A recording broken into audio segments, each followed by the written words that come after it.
This is the ultimate beginner's guide for a new Sung Jin-Woo. Let's talk about it. What's good, YouTube? NoGoodEman coming to you today with an ultimate Sung Jin-Woo beginner's guide. So guys, I say a beginner's guide because honestly, I wanted to give you guys a guide on the early game, mid game Sung Jin-Woos. As you can see, we're on the NoGood F2P, otherwise known as the NoGood F2PZ, and I want to tell you guys the best ways to have an ultimate start on your brand new account. So if you guys are going to make a new account, or if you're watching this because you have a new account, this video is exactly for you. So we're going to talk about the best things, the most important things to focus on, and everything in between. But before we talk a single thing, make sure you guys leave a like on the video. If you're new, go ahead and subscribe to the channel, turn on post notifications so to miss a live or an upload, and then support your boy on that memorable website. The time has come to extend your support, so make sure you follow the instructions on screen. It's super easy. If you are supporting me, click that first link in the description, click the my page section, click extend support, and then you're all good from there. But where do we go from there? Talking about the Sung Jin-Woo, we're talking about the new player build. As you can see, guys, I only have, I believe I've gotten up to my 14 login. So not even the 14 login. So this is a new account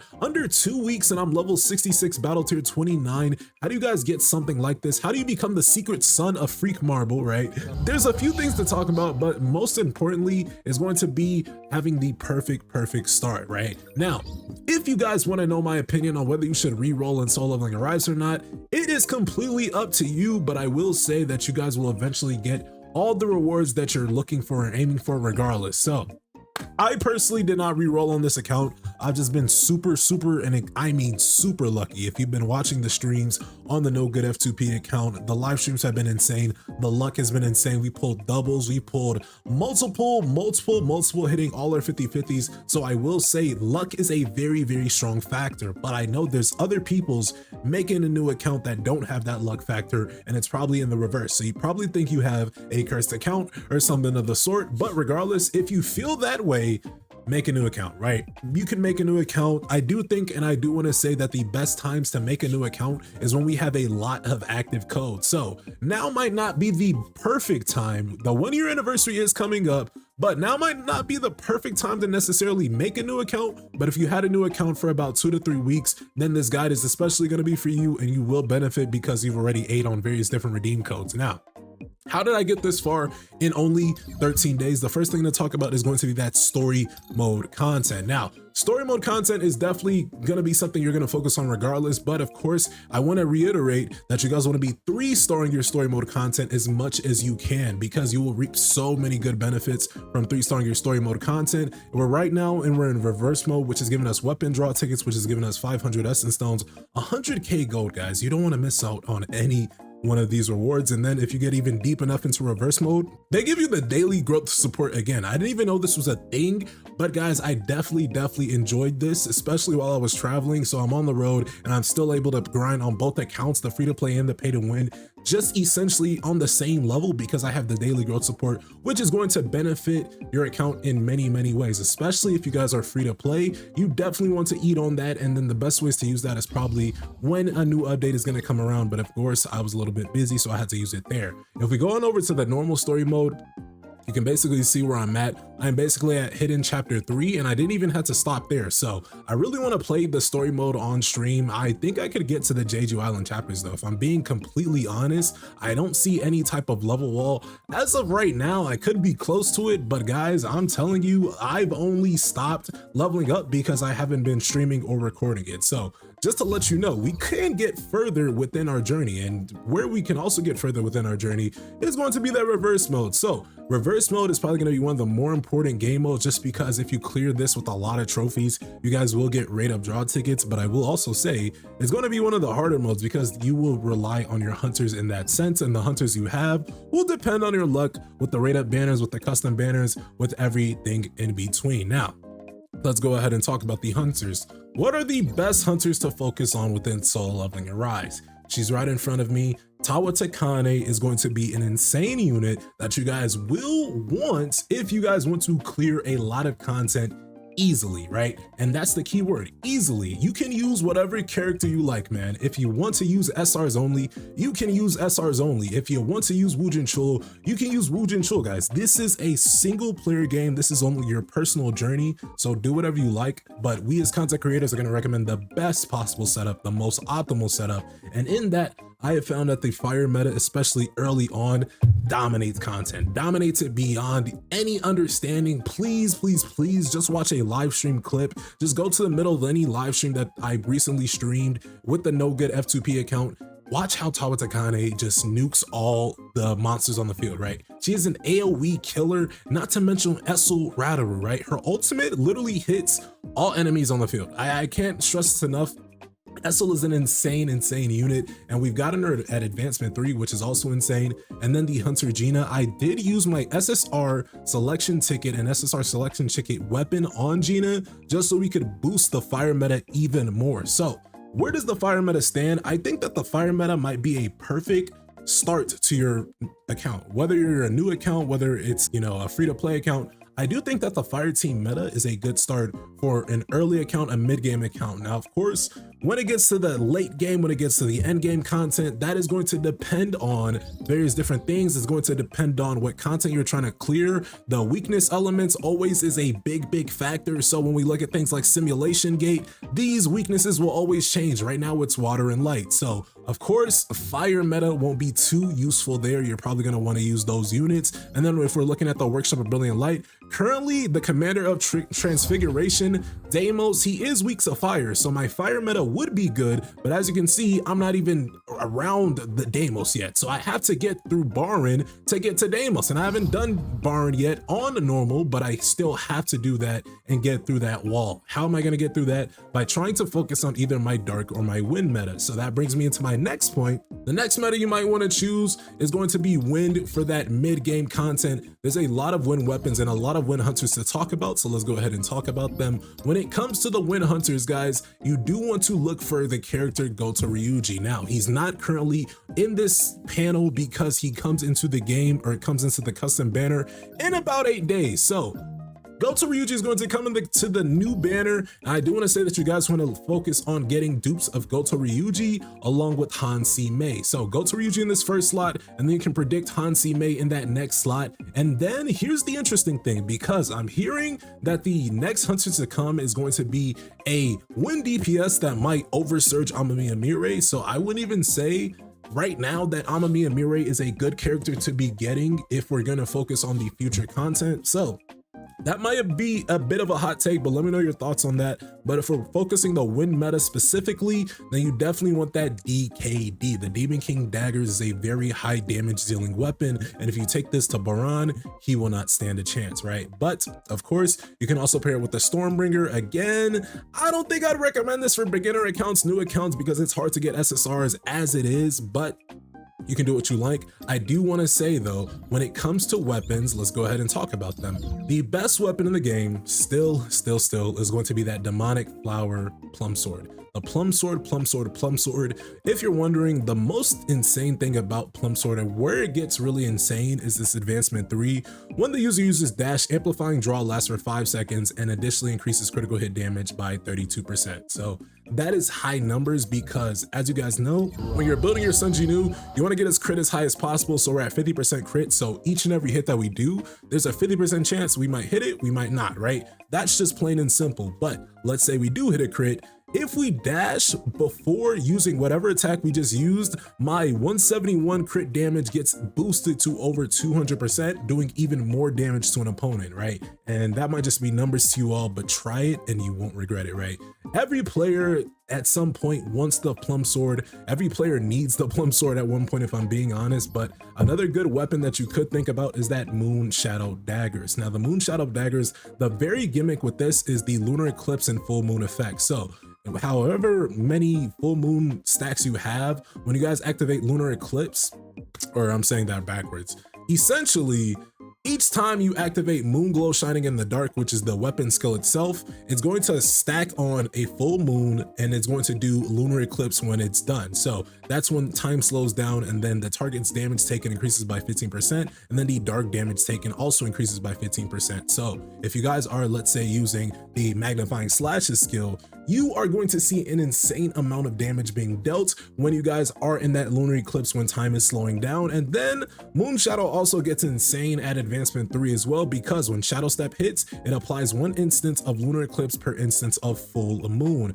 meaning every time you activate Shadow Step, you're getting this buff right here. So you're getting that 60% defense decrease just from Shadow Step itself. You're getting that 15% damage taken, and then let's say you're using a dark weapon, you're getting a 50% damage taken increase as well. So you do not want to ignore any one of that. Of course, it does get better at Advancement 5, but if we're just talking about what you guys can do early on, this is what you want to do.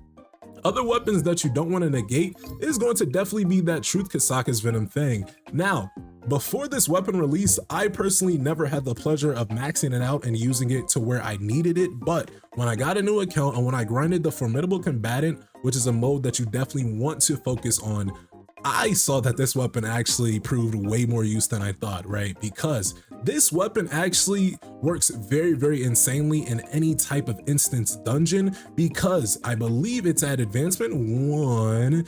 Entering the instance dungeon activates the Dungeon Killer effect, right?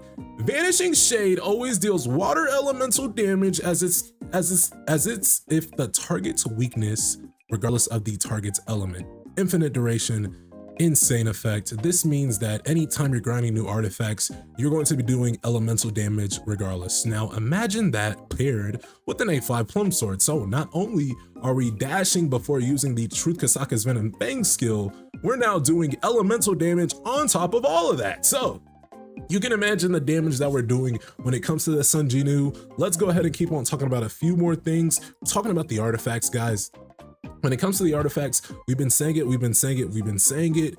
8-piece curse or 4-piece curse, 4-piece beast is probably going to be one of the best things you want on your new account. I do want to say that the best ways to get curse artifacts early on is going to be grinding that story mode. So when you grind story mode, a good amount of times you guys will have the ability to get the burning curse chest. Now, if I go ahead and just scroll a little bit early on, I do want to see how early I did get it. I believe here it is. That's Burning Blessing. You definitely want that for your support units though. That's Burning Greed. That'll be for your breakers. And then eventually around the 480 mark, we got our first initiations of Burning Curse. And I think you get it earlier in Formidable Combatant. But this is where I got my next 4-piece curse artifact set, and that allowed me to now finish up the right side of JINWOO's artifacts. So what you guys want to basically do when you do get, let's say, a new 4-piece set of curse, you want to use those singularly on your helmet, one on the helmet, one on the body, one on the gloves, one on the boots, and then you want to rock that regardless of the substats. And why do you want to rock that regardless of the substats?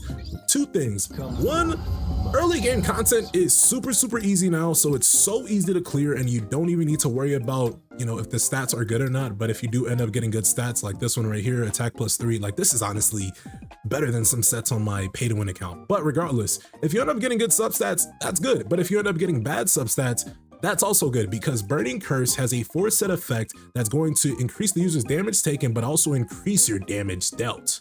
That's the most important part. It's going to increase your damage dealt, and then additionally increase that passively by 0.1% every 1 second. So you can imagine that damage, as long as the battle goes on, you're going to be doing a lot of damage to your opponent. And then I eventually was rocking the 8-piece curse set. I think Tawatakane currently has it on. So let's go ahead and just move on to Tawatakane so I don't have to unequip, because gold is costly. All right. So Tawatakane currently has on my 8-piece burning curse set, and you definitely want to rock this for 2 reasons. The first reason is going to be the total power. So rocking 8-piece sets, regardless of whatever 8-piece set it is going to give you the highest amount of TP. And the total power is very important because of your battle tier. You want to increase your battle tier as much as you can for a few reasons, and we're going to get into that. But regardless, use 8-piece sets, use 4-piece sets to increase your TP, because that's super important. And then of course, 8-set effects also have their own effects. So now instead of the 4-set effect doing 20% damage dealt,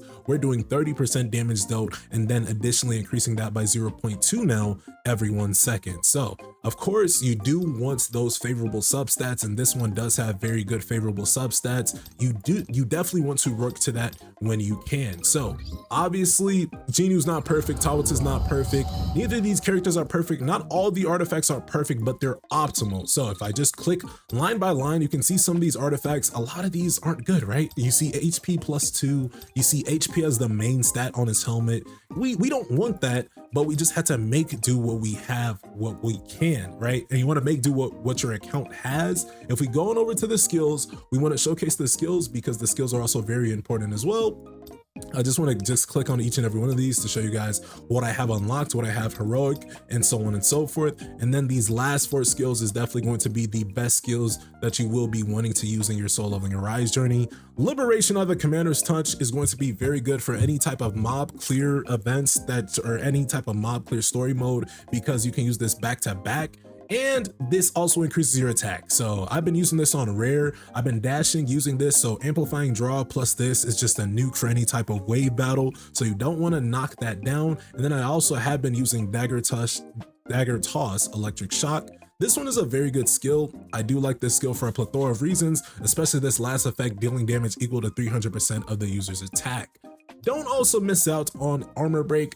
Each and every one of these armor breaks is insane, and if you are dealing with an element, just take the specific element, whichever one you need, take that one. And then Sonic Stream. Sonic Stream, best skill in the game. Sonic Stream has the most insane DPS skills in this category. We already talked about Magnifying Slash. It's still the most insane skill in the game. It's the strongest skill in the game. And if you have the opportunity to get this at Legendary, which you guys will if you play this, play a new account for about a week, you might want to look for Magnifying Slashes to take that. Now, currently I do have the Legendary Blessed Skill Rune Selection Chest.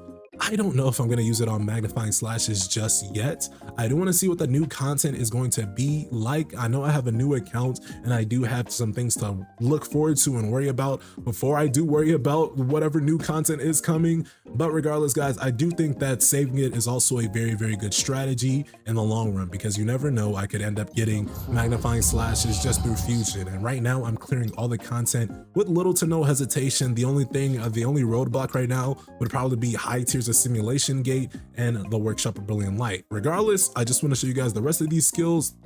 And I do want to say that Squall, very good skill that you'll definitely need in the Workshop of Brilliant Light, because if you're underpowered, you definitely want that break effectiveness. So I might even end up taking this to Legendary, because this at Legendary is a very, very good skill. Surprise Attack is a very, very good skill at Legendary too, if you guys know how to use this and time this properly. Essentially, you tag your opponent with this, and then you have 8 seconds to break their gauge, and then you're doing 15% more damage increase. And this is just heroic. I think it's 20% at Legendary, so that's something to think about. I will say Truth Mutilate, one of his ultimates, you don't want to max this out. I do say take this to at least level 7, and then whenever you get, I think it's King's Domain, max that skill out. So the first skill, Darkness Obliteration, you never want to level that up. Truth Mutilate at least to level 7, and then whenever you unlock the final ultimate, max that one out. Also, you want to max out Shadow Step as much as you can. Now, I know you're saying, hey, this damage is very, very low, very, very minimal. Guys, you're going to be shadow stepping multiple times within a battle, so you do want to at least boost your minimum damage. Now, regardless,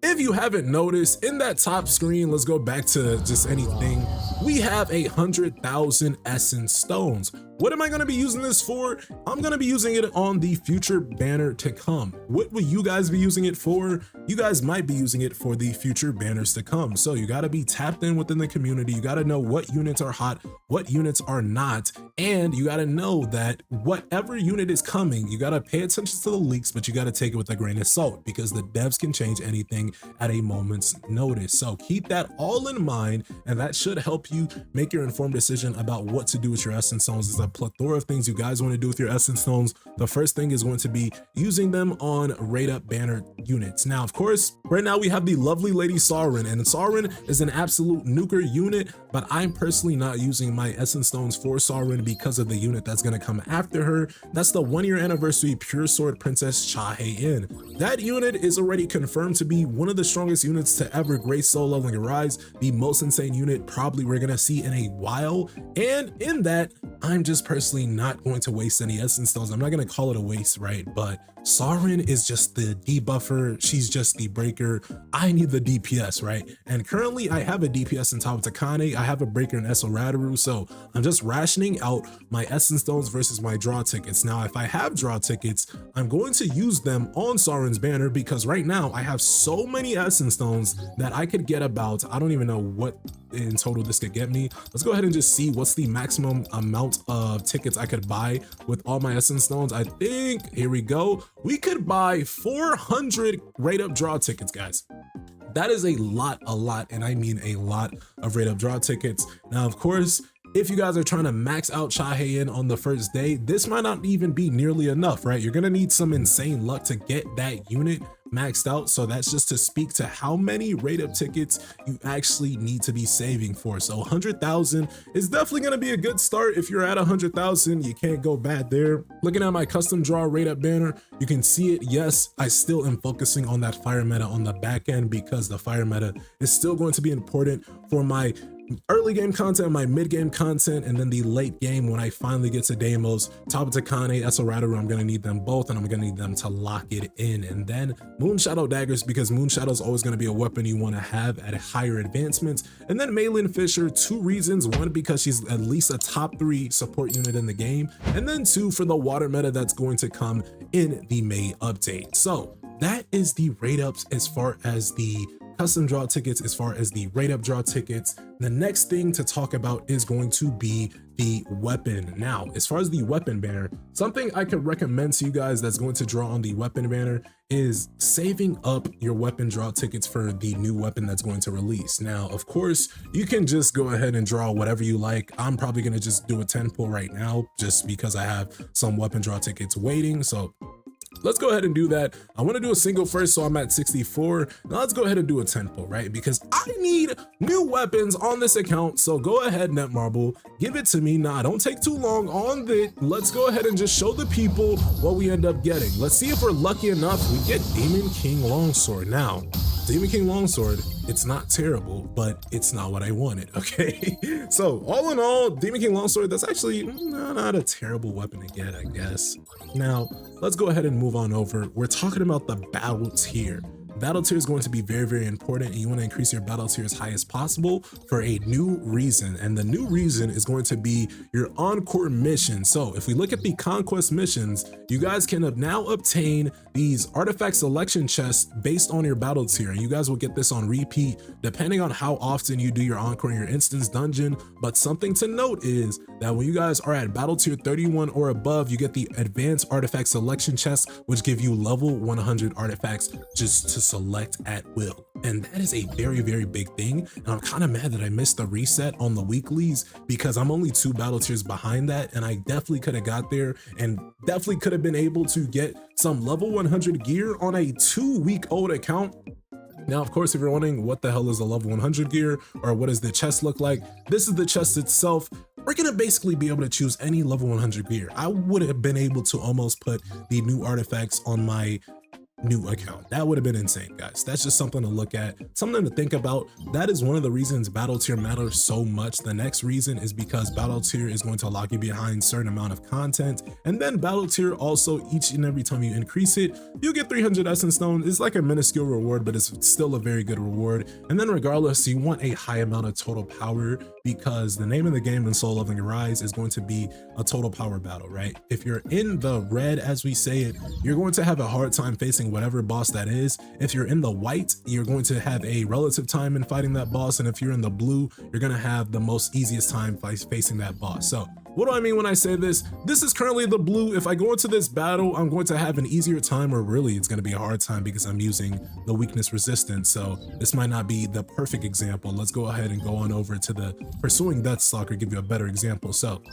we're in the advantage in 2 ways. One, because we're in the blue, and then one, because we are using the recommended element. So this is going to be an easy battle. But let's say I take off 2 hunters and it's just Tawatakane by herself. While I am getting that weakness advantage, I'm now in the red, meaning it's going to be a very difficult battle.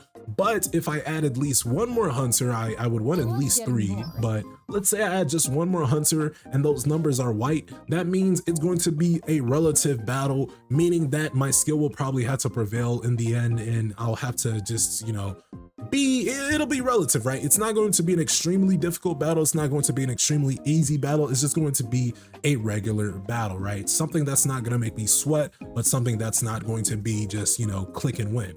Regardless, that's how you kind of want to explain the red, the white, and the blue. And when you guys have the ability, please clear as high as you can on these dungeons and 3-star it. So right now, you can currently see I have the Pursuing Death Stalker. Let's go ahead and just play this out. I want to show you guys an example. If I just play out the Pursuing Death Stalker, we're going to go ahead and just defeat this boss and get all the trophies behind it. So this is the good thing about a weekly reset, because new bosses are going to be rotated, and with these new bosses you will have the ability to now get all their trophies. And trophies, keep in mind, trophies do two things for you. Trophies are going to give you guys essence stones, and it's going to help with your... Alrighty, we've completed tier 15 on the Pursuing Death Stalker, and we've gotten 3 stars. But the most important thing on this is that we actually haven't 3-starred any content previous to this, but thanks to about 2 updates ago, since we've 3-starred that content, we now will get 3 stars for all the previous tiers. Now that is super insane and important for 2 reasons. 1, we're gonna get a bunch of essence stones, and then 2, we won't have to worry about that, and then 3, I lied, there's not 2, there's 3, we're gonna get a bunch, and I mean a bunch of trophies that is important to the leaderboards. Now right now, I'm definitely slacking on my leaderboards, don't even worry about this, but all in all, we have 1,500 trophies. The next thing to talk about is going to be that weekly reward. So the more trophies you do, the more essence stones you will get each and every weekly reset. Of course, we want to get near that 2,500 or more battle missions, so we're getting at least 1,000 essence stones a week, and that's just passive essence stone grinding. Now, I'm currently at 101 essence, so I've gotten even some more essence stones by doing all of those missions, and then that helps me out on the dailies, on the weeklies, whatever the case may be. Building your Sung Jin-Woo is going to be very essential. Of course, you're going to want to grind artifacts as best as you can. You got to work with what you got, though. I can't lie. I'm definitely working with what I got. I'm not getting a lot of great artifacts, but I'm definitely working with what I can. And then when you guys have the ability to get those new, better artifacts, go for them. Now, let's talk about that army of shadows, because you know that shadow army is going to be super important, man. Now, let's go ahead and talk about them. Igris is my first shadow, and he's my only shadow that I've maxed out to Elite Knight, and I can't upgrade him to General only because I haven't defeated Beru the Ant King on normal mode. Upon further inspection, you can see that I have unlocked Iron, I've unlocked Blades, and I've unlocked Survey. I've unlocked Survey because of that combustion effect, which you definitely want him as a sub shadow on your field for. You want him because this is honestly an insane debuff, and this is an infinite debuff, one of the only infinite debuffs in the game. I've gotten Blades only because Formidable Combatant told me to, and then I've gotten Iron, again, Formidable Combatant told me to, but Iron also has a defense decrease that is very essential for Hunter mode battles, because in Hunter modes, you don't have Sung Jin-Woo doing a shadow step, so the only way to decrease your enemy's defense is going to be the big boy, the muscle-bound menace Iron, and then of course Igris, a very good shadow, don't even need to talk about him too much, but that shadow authority, critical hit rate increasing by 7%, you definitely want to eat on that by getting him to Elite Knight. And then when you can, of course, get him to General. He's going to be one of your first generals that you should get to get even higher crit buff, right? And then upgrading your shadow army, you do want to do this as well. This is also very essential. This will help you guys as far as total power, and that's going to be one of the biggest things, right? Because now look at my army total power, I've now increased it by about 300, and that's going to be just the smaller improvements, right? And then as far as the other shadows that I haven't unlocked, while I can unlock Kaisel, Tusk, Big Rock, and Tank,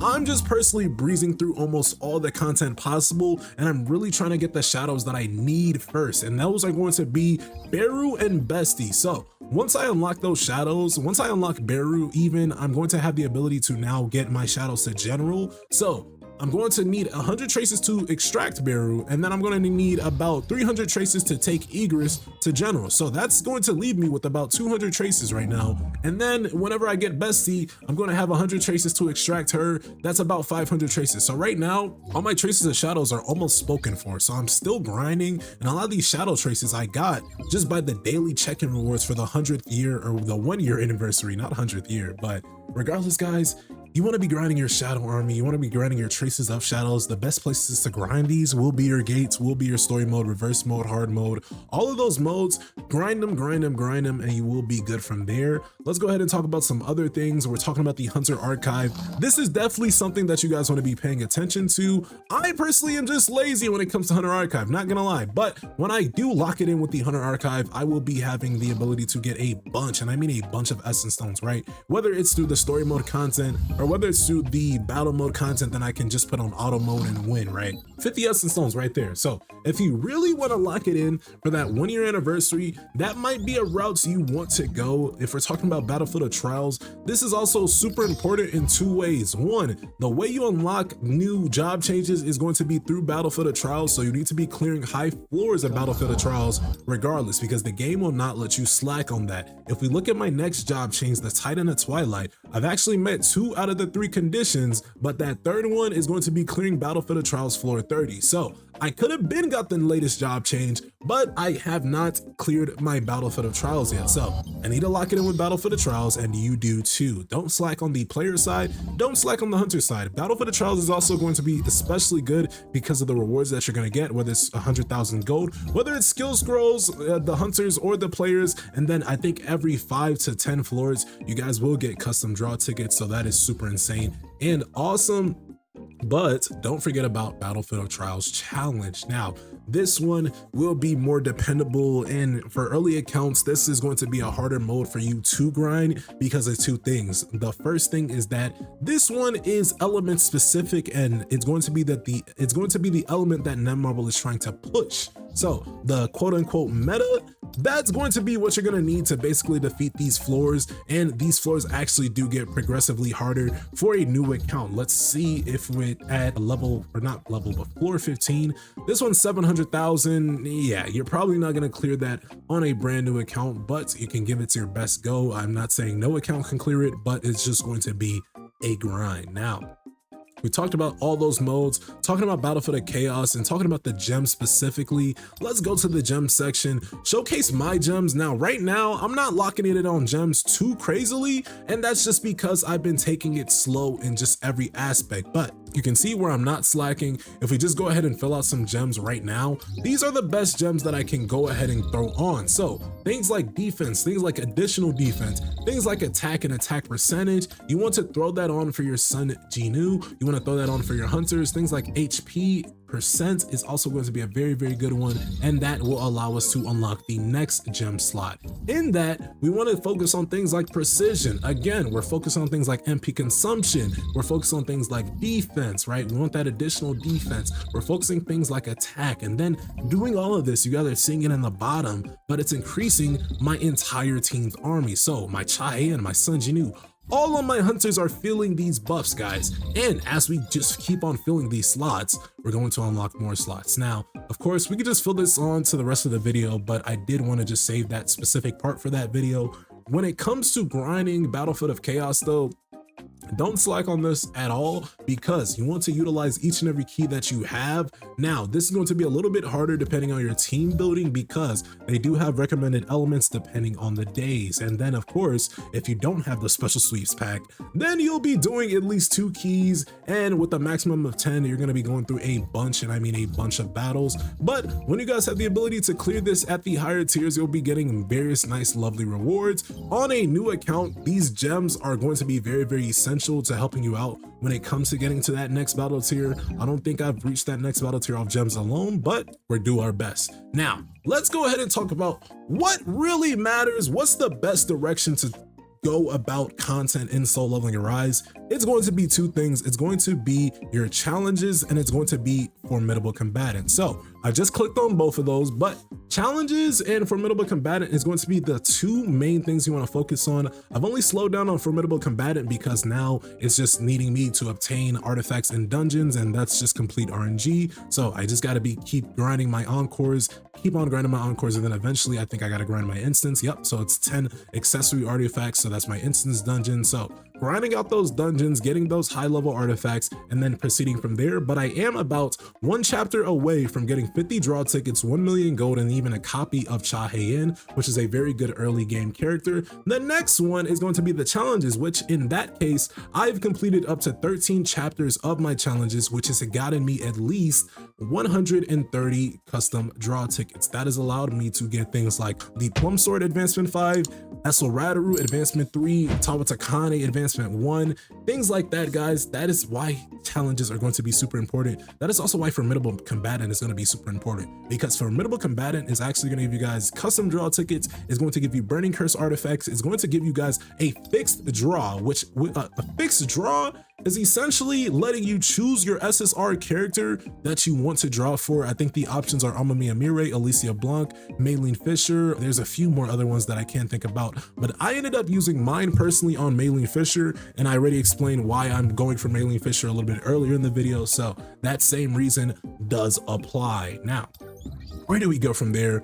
Let's talk about Remnant Power. This is when you guys will start clearing Workshop of Brilliant Light. When you unlock it on easy, go ahead and kill Baron as fast as you can. And when you guys do, you unlock Remnant Power. Remnant Power will allow you guys to summon Baron to the field in multiple game modes, not all game modes, but multiple game modes. You can summon him and do medium break damage, 5,000 of Baron's attack, so on and so forth. And then the nice thing about this is that when you guys have Remnant Power in the formation, it's going to give a boost to your hunters and your Sung Jin-Woo and your shadows eventually when you guys get it at higher enchantments. But the point is, guys, Workshop of Brilliant Light, when you unlock it, you want to go crazy and you want to go ham on that content. Now, if you've been locking it in with Formidable Combatant, you would have Truth Kasaka's Venom Fang by advancement 5 by now. And that's a very, very good thing for the Vulcan Workshop of Brilliant Light. Vulcan is going to be an easy boss going through the first few times. And with that, he's weak to water and wind. So definitely take that Truth Kasaka's Venom Fang and go to town with the big boy Vulcan. And then when you defeat Vulcan on normal mode, you unlock Baron on easy mode. So pay attention to the power, because that's definitely going to be the only factor limiting you back in any of these battles. And then hard mode is always going to be its own different beast. I do recommend that you never do a Vulcan hard mode. There's almost no point in doing Vulcan on hard mode. Instead, just focus on the upper floors, because that will give you not only the remnant of Baron, but it'll give you better rewards like solidified stones. That's going to help you increase your cores to the next level. And then when you have the ability, this is a little ways down the road, but Deimos on easy mode, you're looking at over 500,000 power that you'll need to tackle him on, and then you will need to be at least battle tier 31. But when you guys get there, go ahead and knock him out. Literally knock him the fuck out. But regardless, guys, talking about the blessing stones, because I haven't even talked about this yet. Blessing stones are going to be super essential. I don't think that it's going to be that essential in the early game content. Now, I know this might be insane to say, but with you being able to clear a lot of content with the story mode being as easy as it is, I do want to say that skills you might want to get, and I did use my blessing stone selection on legendary reawakening, because I did find that getting all my skill cooldowns was probably the best way to go about things. You can use this on legendary reawakening, you can use this on legendary pulverize, you can use this on weakness detection, you can use it on sharp perception, you can use it on bloodlust even. I haven't even used bloodlust yet, but right now my account has been good enough to the point where I have not used bloodlust yet. Now, of course, I personally just have not gotten a challenge yet, but this is an early game player's guide.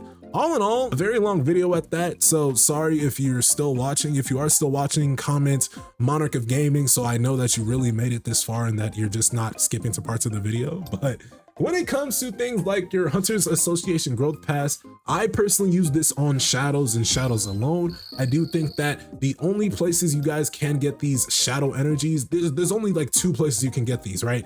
Gates, and now the new Hunters Association Growth Pass. So I personally recommend that you use this on Shadows. You can use it on Blessing Stones. You can use it on Runes if you like. And we're a minute from reset. So have we talked about everything that we need to talk about? I believe so. But guys, all in all, what do you guys think when it comes to the new accounts? Grind out your cores and you have the ability to as well. I do want to say that attack percentage is good for Sung Jin-Woo's, and then the flat stats are better for your hunters. So that's something you also do not want to ignore. And that is just the tip of the iceberg when it comes to playing a new account on Soul Leveling Arise. That is where I can start your journey. That is the best way to get a good start. Those are the most important things to focus on. And with that, go ahead and leave your thoughts, theories, and comments below. Don't forget to subscribe to the channel, turn on post notifications, and with that, I'll see you guys in the next one. Y'all take care. Peace.